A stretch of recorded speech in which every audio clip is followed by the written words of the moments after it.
You're listening to Heritage Radio Network.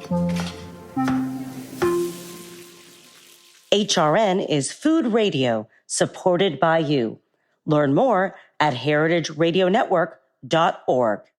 Hi, listeners. I wanted to take a moment to talk about Heritage Radio Network, the organization that produces this podcast. HRN is the only podcast network dedicated to food, beverages, and the culinary world. It's also a nonprofit that educates emerging food storytellers. HRN brings listeners free podcasts on everything from the artistry of baking to the craft of brewing, the complexities of cheesemongering to the challenges of solving climate change. And they need your help.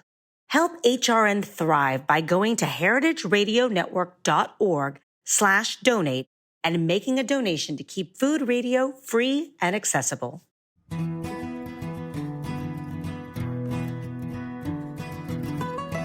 This is Capri Cafaro, host of Eat Your Heartland Out. This week, we're taking a break from our special Canadian-focused More Than Maple series. We're heading back to the American Midwest, where I'll chat with Cincinnati-based James Beard-nominated chef Jose Salazar, and we'll revisit my 2024 interview with Chicago-based James Beard Award-winning pastry chef Mindy Siegel.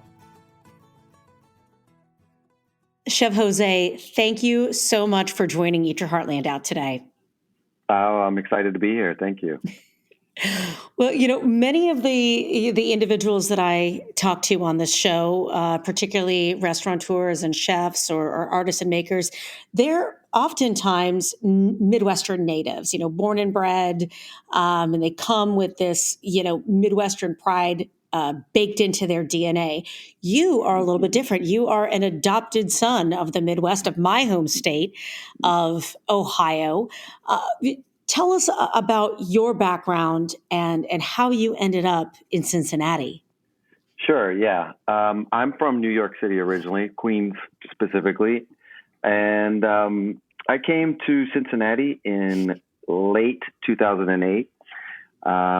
Basically, the story is that we had our son, and our son was about 6 months old when I just woke up one day and had this kind of epiphany that, we needed to find somewhere else that wasn't quite as hectic as New York to raise our son, and started putting out some resumes, primarily on the East Coast, because I really thought, we'd want to be somewhat close to family. And a headhunter got a hold of my resume and convinced me to come out and do a tasting, and the rest is history. Here we are 16 years later. So while I'm not born and bred, I'm very much I consider myself a Midwesterner now.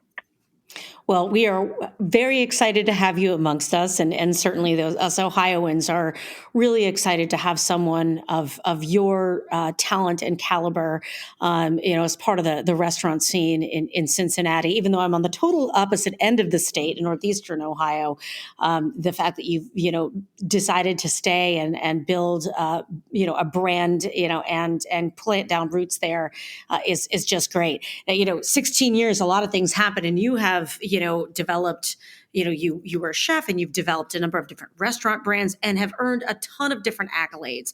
What was your first position there in Cincinnati? I was the executive chef of a hotel, a very old hotel that was very established, very well known for its high-end cuisine. Cincinnati, in fact, has a long history of great restaurants, and so I was tasked with running that hotel, but kind of updating some of the cuisine. It had been maybe a while, probably a couple of decades since the restaurant had been revamped, and so that was my task, and it was a pretty lofty one, but one that I was eager and happy to take on. How does somebody tackle that kind of lofty task, as you call it? Yeah, I mean, methodically, it was step by step. So I think the way I approached it was, don't try to do too much all at once. I started with organizing the walk-in coolers and putting a team together and changing a few items here and a few items there. And then, within probably about 6 months, I had pretty much accomplished everything that I wanted to do in terms of making those changes.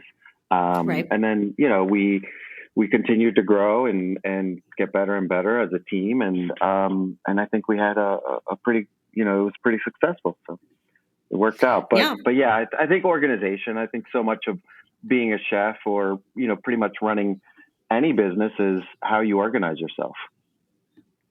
Sure. No question about it.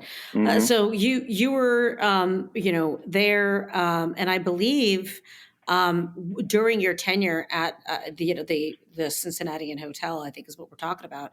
You Mm-hmm. got the Best New Chef Award by Food and Wine in 2011, which is pretty amazing. Yeah, that was really cool. It was kind of a surprise. It one of those things where you're just not expecting it. I was working 80 hours a week and was not focused on those kind of things. I was just, like I said, trying to make sure that, we were getting better and better every day as a team and putting out good food. And then you went and started your own thing. I did. Yeah, that was late 2013. So a few years after, we opened up our first restaurant called Salazar, which we just closed about a year ago, and with plans to move it, and we actually just started the construction on, I guess, what we're calling Salazar 2.0. We just started construction last week. So, wow. So we're going to be really, really busy. We went from a 40-seat restaurant to what is going to be about 200 seats total. Oh my goodness. Yeah. Big jump in the amount of, people that we can serve. And it's going to be a dream kitchen. It's going to be amazing. The design is spectacular. We're revamping the menu. It's going to be a big endeavor. When you scale up, makes me think, you're going from, I think you said 40 or 50 to 200, which means you're going to be serving a lot more volume of, and so how are you anticipating, what's your approach to, making that shift to scale, the quality to a larger audience? It goes back to that same kind of scenario that we had at the Cincinnati Hotel. It's about organization. It's about having a really great team. For me, that's so critical, is to just hire people and enable them to do their jobs.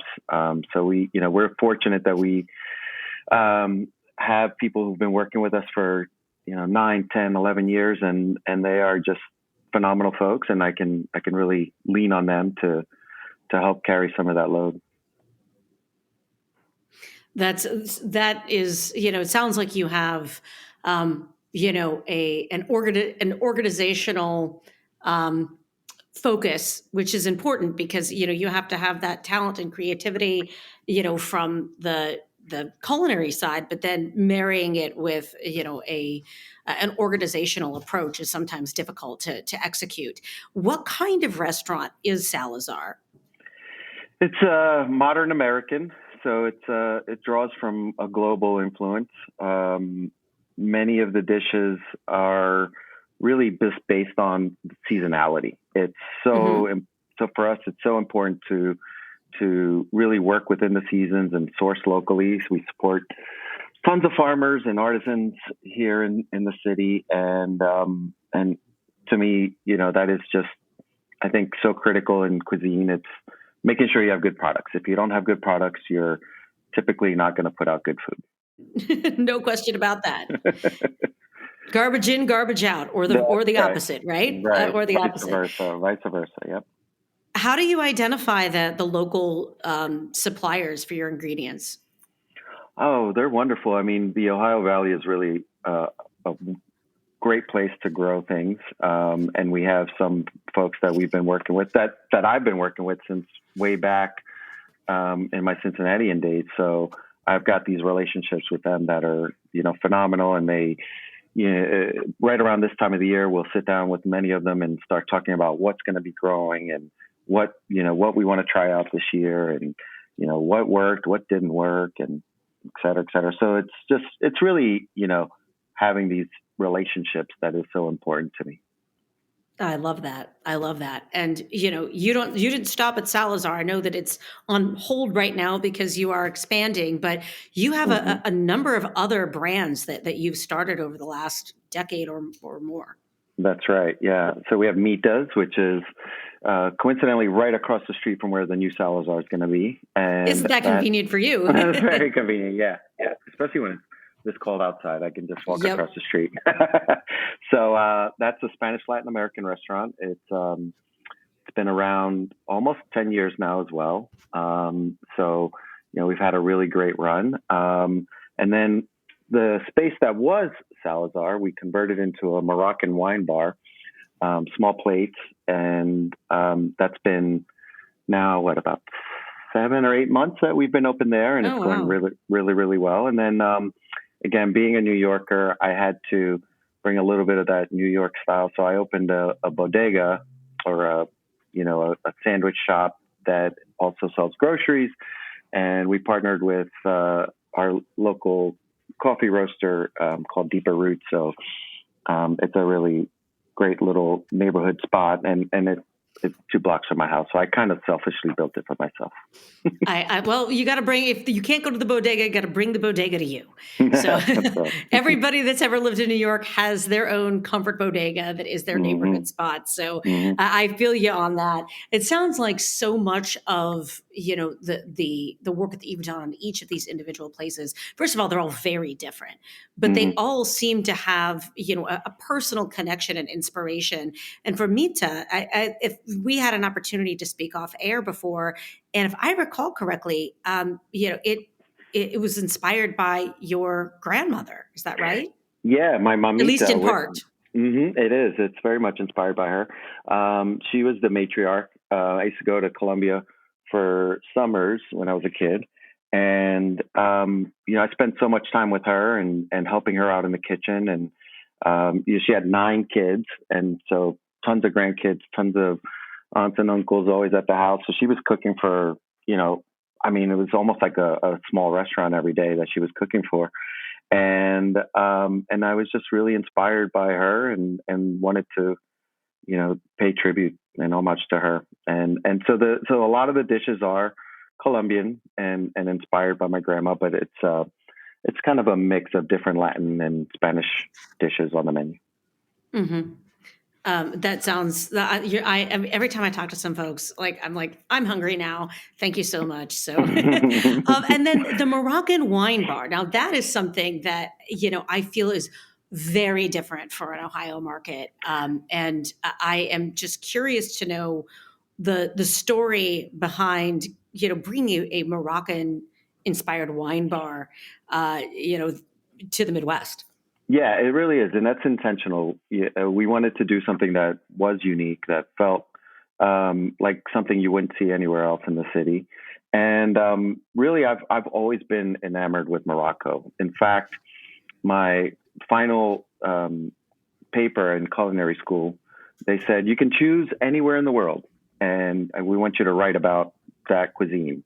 And I don't know why I selected Morocco. It had always just fascinated me. It was maybe like I saw Casablanca, the movie at some point, and I was like, oh, this place seems so magical, so wonderful. So I had always been in love, and finally got a chance to go. That was 2 years ago. My wife and I spent probably about 11 or 12 days in Morocco, and I fell deeper and deeper in love. And really, I just wanted to bring back a little bit of that culture and that hospitality and the vibrancy and the flavors. And, I can just go on and on and on. I could spend the next, 20 minutes of our conversation talking about just Morocco. I have never been. Everyone that I know that has ever gone there has absolutely adored it in the same way. It's such a rich culture, and the culinary history. I mean, I have had Moroccan food a number of times, and it's just delicious, and the architecture is just gorgeous. So that is just great that you took that leap of faith to bring those flavors to Cincinnati. Part of my objective with this show is to be a bit of a myth buster when it comes to what people think about with Midwestern food, that it's this one-dimensional, homogeneous, meat and potatoes, meatloaf, corn dog on a stick, whatever, butter cow type of, and all those things are great. And it's not that they're not true, they are, but to, make the assumption that the Midwest is just one homogeneous, type of, I think arguably people would probably assume bland, culinary landscape is really the opposite. And you are certainly proving that. And thank you for being a myth buster. But even more so, I think it's also about myth busting the customers. It's one thing for you to bring these flavors. It's another thing to have, see how they're received. And so I want you to talk a little bit about how the community there has received all these different global flavors that you've brought, very different types of flavors to the table, literally and figuratively there in Cincinnati. Oh, yeah. Everything you just said is 100% correct. Cincinnatians really are adventurous eaters. We have people who are really well traveled.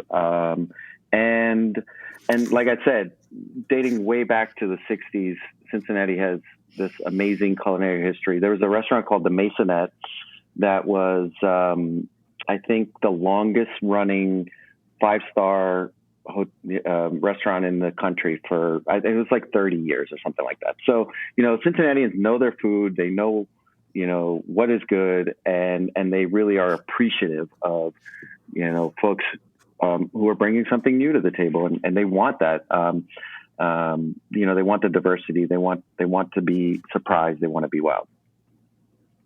It's not all about Skyline chili. It's not. I mean, of course, the Skyline chili is important, and we love it, and it can live side by side with. Speak for yourself. Speak for yourself.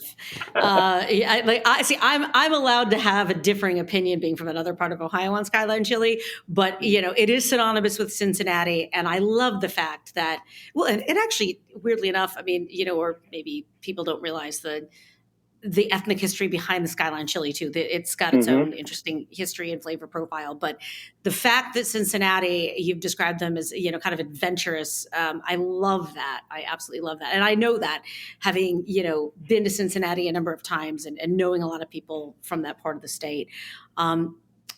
Before I let you go, we've talked about a number of your brands.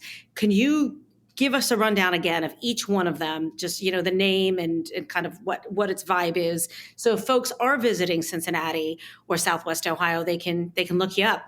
Yeah, they can go to all of them, right? That's right. Do a little tour. All right. So we have Salazar, which will be reopening later this year, probably somewhere late summer. Again, New American. Then we have Mitas. That's the Spanish Latin American tapas. And then we have Safi, the wine bar. That's the Moroccan-inspired small plates. And our wines are phenomenal. They're from all over the Mediterranean. But surprisingly, Morocco does make amazing wines, but they're just very, very low amounts or that are hard to get here in the States. Sure. And then Daylily, that's the bodega coffee shop that is a really fun little spot to get breakfast or lunch and pick up some groceries. I love it. We're going to go tour Cincinnati and follow in your footsteps, Chef Jose Awesome. Salazar. Thank you so much for bringing us a taste of Cincinnati through all of your incredible different brands and approaches to food there. And next time I drive down I-75, I will definitely give at least one of them a visit. All right. Look me up, you and everyone else. Come say hi to me. Thank you. Take care. It was nice talking to you. Thank you. This is Eat Your Heartland Out with me, Capri Cafaro. After the break, I'll be back with an interview from the archives with Mindy Siegel, another celebrated culinary professional based in the Midwest. This episode is brought to you by Plugra European-style butter, crafted for those who demand precision and exceptional results in the kitchen. With 82% butter fat and a slow churn process, Plugra gives you flakier crusts, fluffier cakes, and rich, melt-in-your-mouth pastries. Because great baking starts with great butter. Unlike standard American butters, which have only 80% butter fat, Plugra ensures the ideal moisture and fat balance so your recipes turn out just right every time. That's why professional chefs trust Plugra and home bakers love it.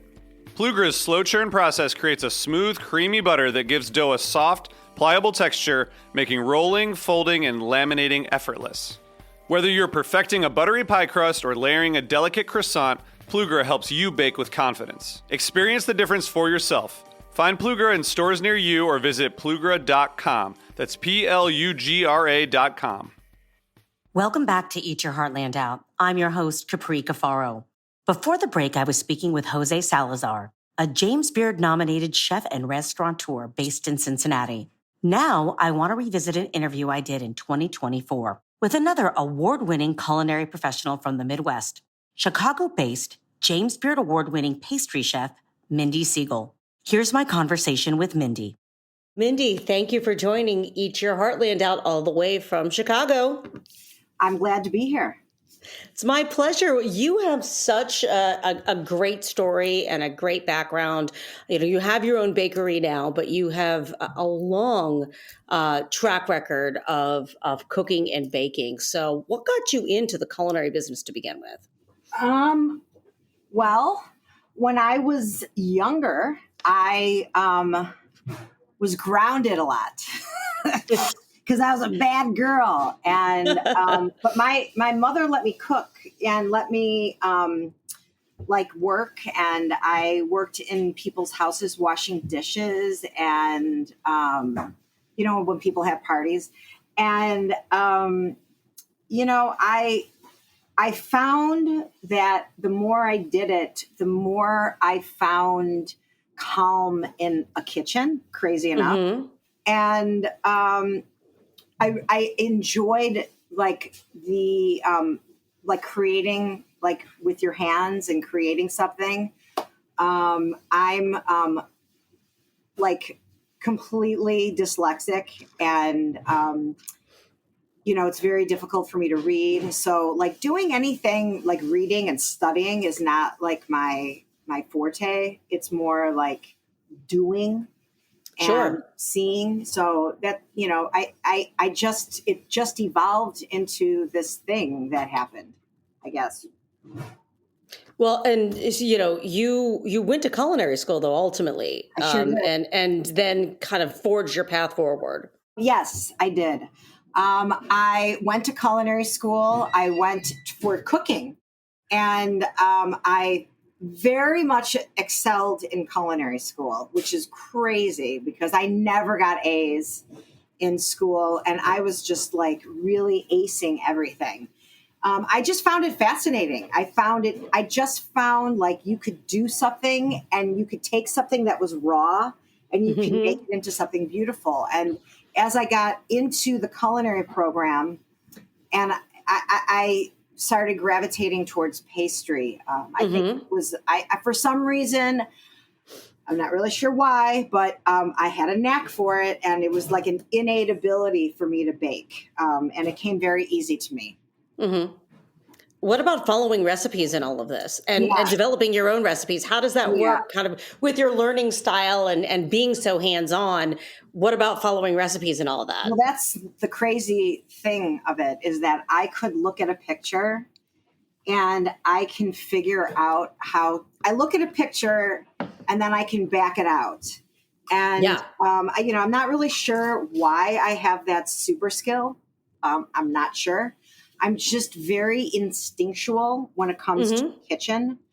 And I always have been, even when I was a little girl. So, it's just something that I don't know. I can't explain it to you. Maybe somebody upstairs gave me this because they knew I wasn't good at anything else. I don't know. Well, hey, everybody needs their one thing, and you obviously have, really killed it in this arena.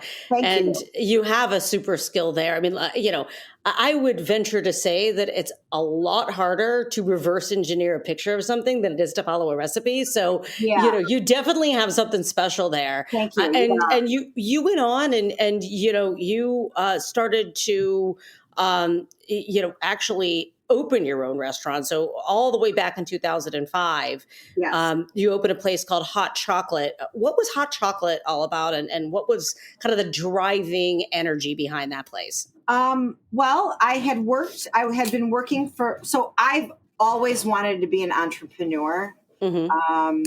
I just always treated every job that I had as if it was my, my place. At that point, 15 years had gone by in my career, and I had been at a restaurant called MK for 6 years. Mm-hmm. And I knew that I kept driving down this street to go to work, and I kept seeing this space that was for rent. And I kept thinking, like, I want to open up something in this space because it was like in the neighborhood that I lived in. And I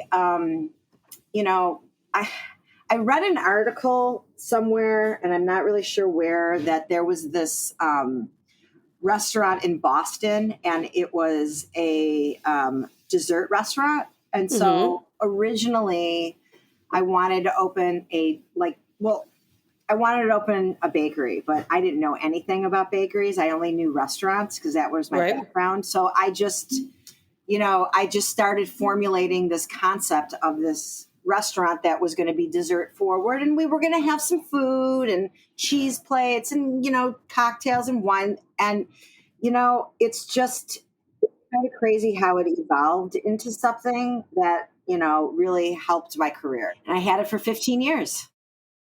So what is a dessert restaurant? So tell me about that in and of itself, because that's a concept I'm not familiar with. So, like, instead of it being like a bakery, so like you go to a bakery and you stand in line and you order something from the case. This was like you sit down and you order a plate of desserts. So I knew that it had a food element to it.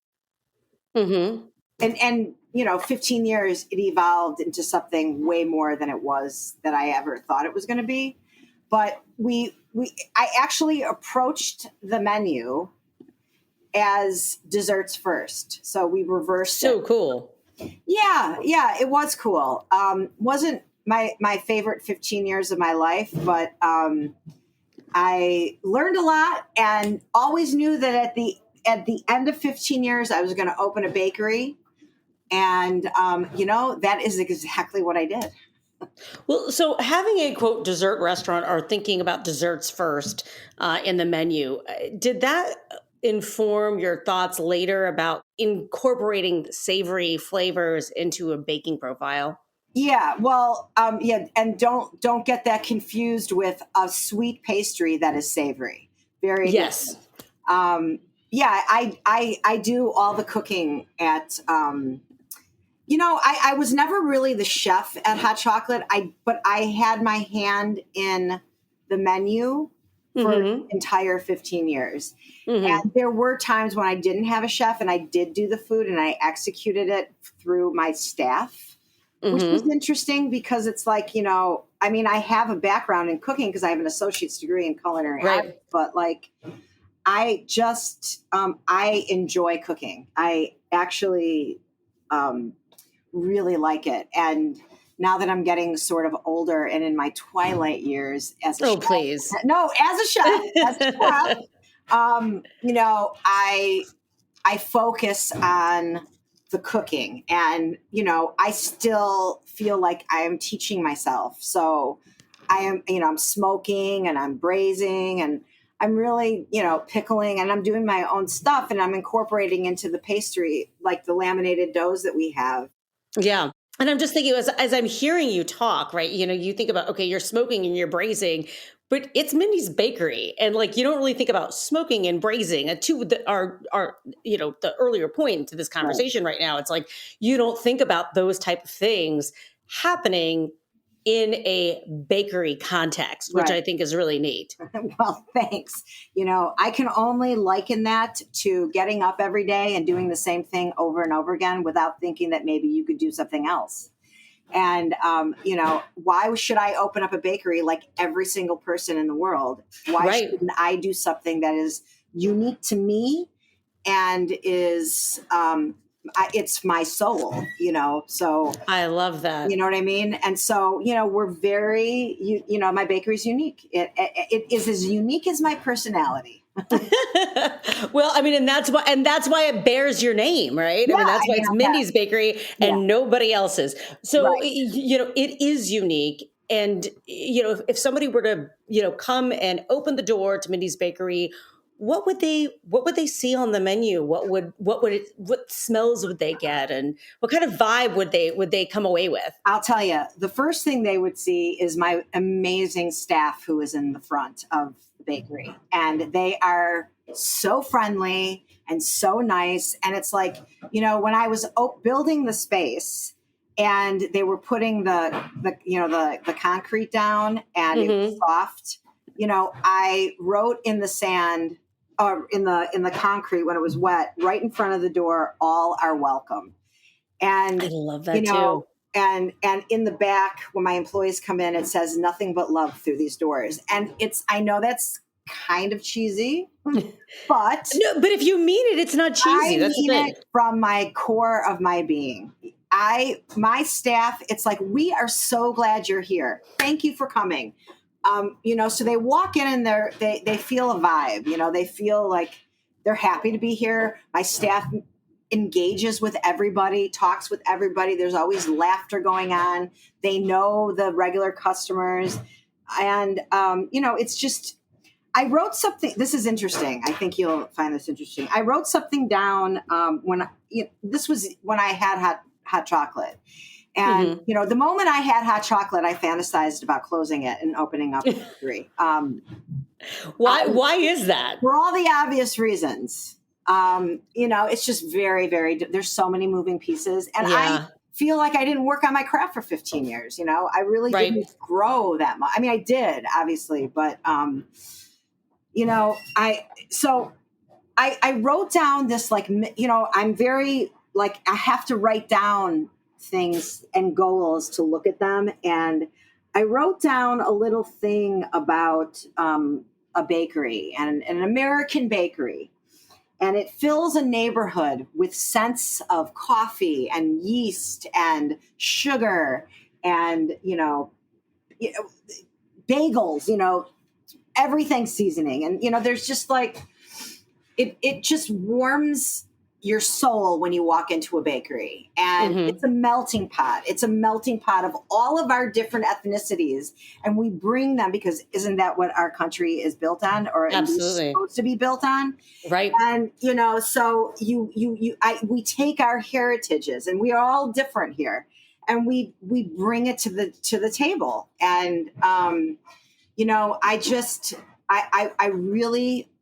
wanted people, because I came from fine dining, I wanted everyone to have their expectations exceeded, because they're already coming here for an expectation. I have a James Beard Award, right. And people are coming here because they're expecting it to be good. And will I make everybody happy? No. But is our mission statement to create this expectation, or exceeding what people would ever think and more, is our goal. We want to make people feel comfortable. We want to make people come back. We want people to feel good about spending pretty much a high price premium for a pastry.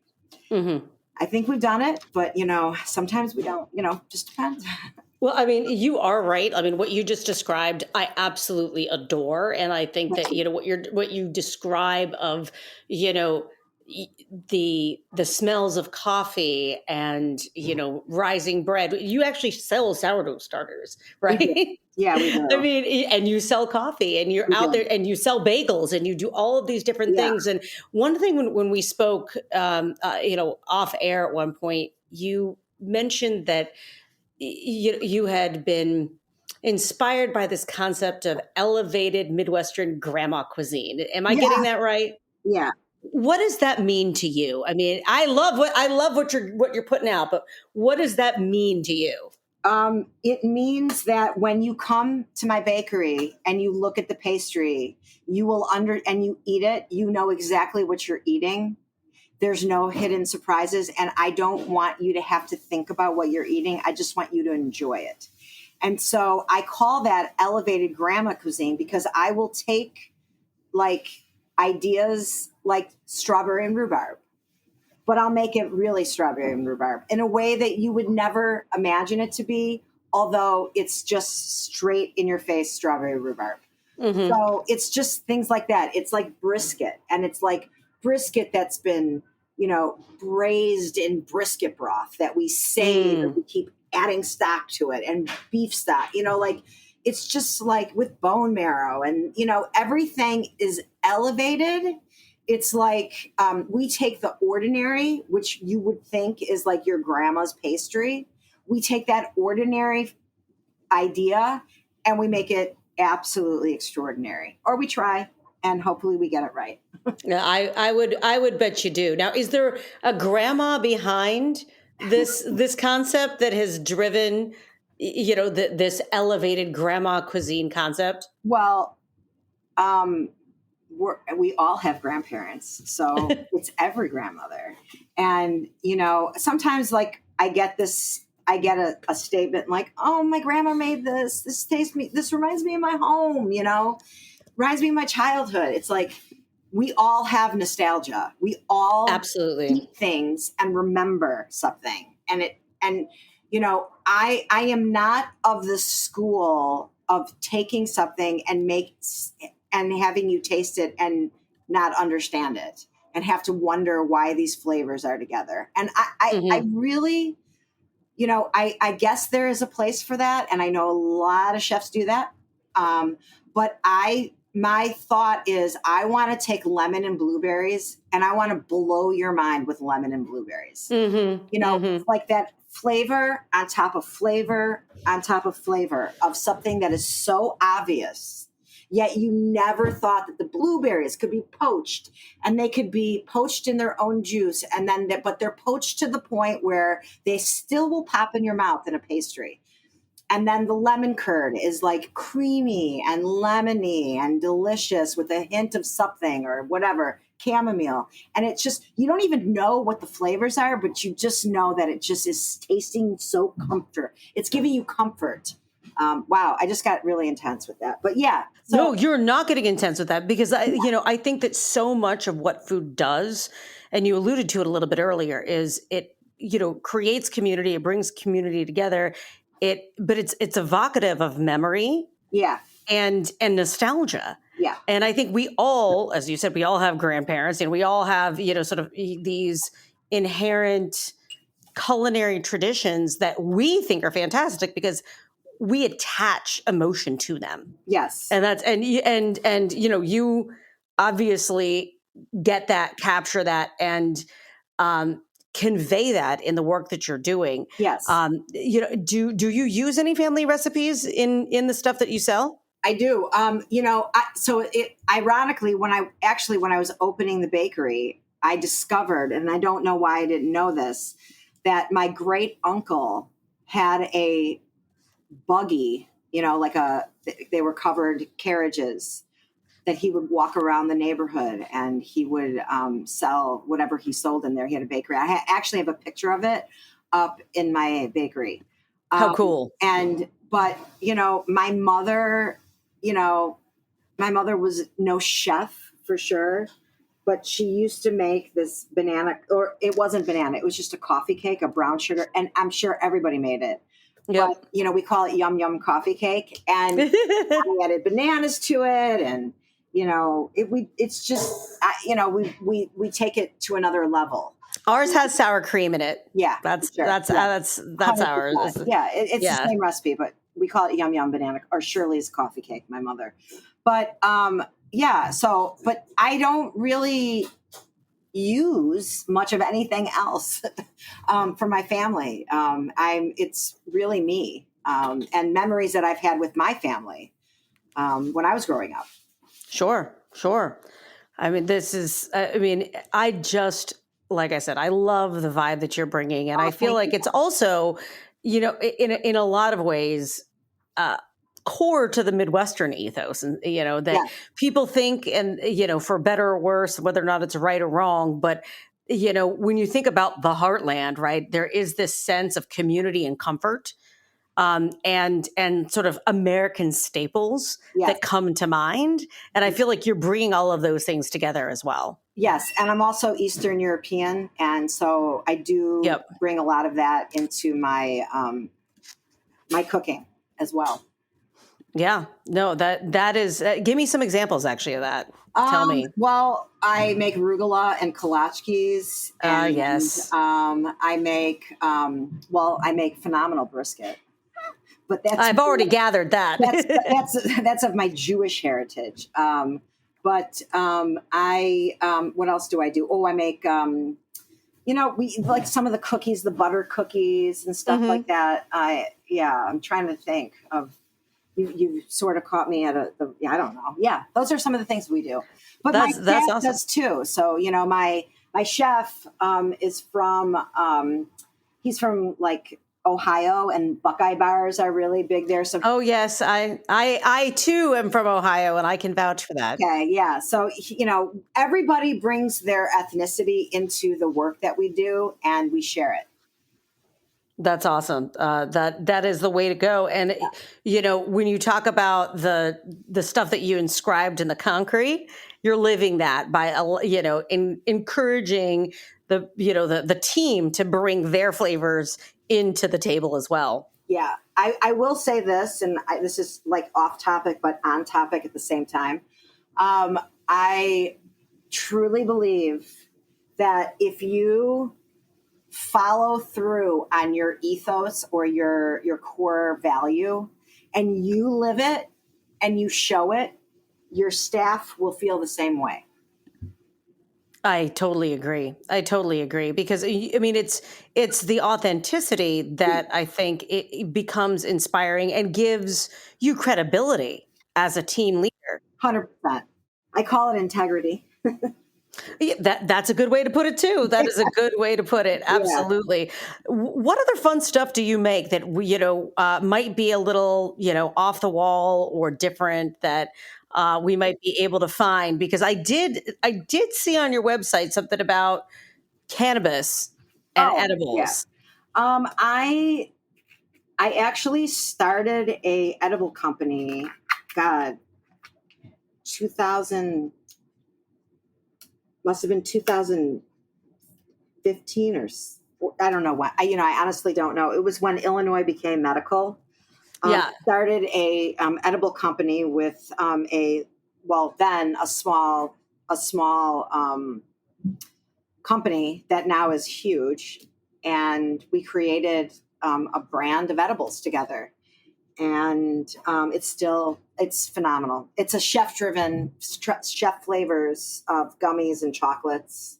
I'm looking at it now. Like, I mean, this is, botanical white grapefruit, honey, sweet melon. I mean, this is not your typical stuff here. And it's also non-GMO. Yeah. I mean, it's pretty impressive. I mean, and so I don't know the rules these days. I mean, every state's, now Ohio is actually fully recreational, for example. Yes, so I don't know. Is that what's happening in Illinois too? Oh yeah. We've been recreational for a couple of years. Yeah. So I see. And so that's, I mean, how do you, experiment with trying to, do two things at once with this, where you're dealing with both trying to, utilize high quality ingredients and achieve a flavor profile. Yeah. And at the same time, deal with the THC side of things and not have it, not have that be overpowering. And I'm sure there's chemistry involved on that side of stuff. Yeah. I mean, how do you navigate that? I will tell you that I have worked with an incredible team of people that helped to bring this brand alive. It wasn't just me. And I don't do a day-to-day operation of it. It's done it's done state by state in licensed facilities. Makes sense. But we have solid recipes that were created by the food scientist and my approval. And the brand is the brand. I mean, it does well. I mean, Wow. It's I'm looking at the recipes too that I guess you can utilize some of the chocolate in. So there's a holiday brownie crinkle cookies. I mean, it's pretty impressive. I mean, it's a wide variety and, I guess I feel like takes this kind of industry to a totally different type of level from what I've ever seen. It has, and which was the whole idea of why I wanted to do it, was because I wanted to normalize the industry and make people comfortable eating an edible. So, well, you are very much ahead of your time because now it's as things have become more accepted and integrated and laws have changed state by state. You're seeing more of this kind of activity and business happening, but you all are really taking it to, a level that I certainly have not seen. Not just, full disclosure, this is not really my wheelhouse. Okay. Like I just don't have a lot of experience with it, but but I've never seen anything like this. I mean, now we have dispensaries, on every corner in Ohio. Yeah. And it's nothing looks like this. I'll tell you right now. Right. So you all are doing something special for folks that are, looking to consume that kind of product. So I thought that was interesting. It's nothing. We've actually never had a conversation about edibles on the show. And it is kind of an interesting because it is a growing industry now in a number of states. And I thought it was kind of unique to your profile to at least bring that out. Yep. It's my side project. How cool. Because you don't have enough side projects. Right. What, any other projects in the pipeline for Mindy? A couple that just are in the, knocking around in my brain. I mean, right now I'm just, loving working in my bakery and enjoying my craft and my freedom. So right now I'm just enjoying myself, but there could be some more stuff coming up. Well, we'll have to keep an eye out. If folks want to learn about Mindy's Bakery, if they want to come and visit you, if they're ever in the Windy City, how can they find you? Well, they can find me at the bakery, Mindy's Bakery. It's in Bucktown, 1623 North Milwaukee. We have a website, and I'm always here. Well, we're gonna have to look you up. If folks are passing through Chicago, go visit Mindy Siegel. Mindy, if I'm passing through Chicago, I will do the same. Thank you very much for taking the time and sharing your passion for all things coming from the kitchen and the oven. We appreciate it. You got it. Thank you.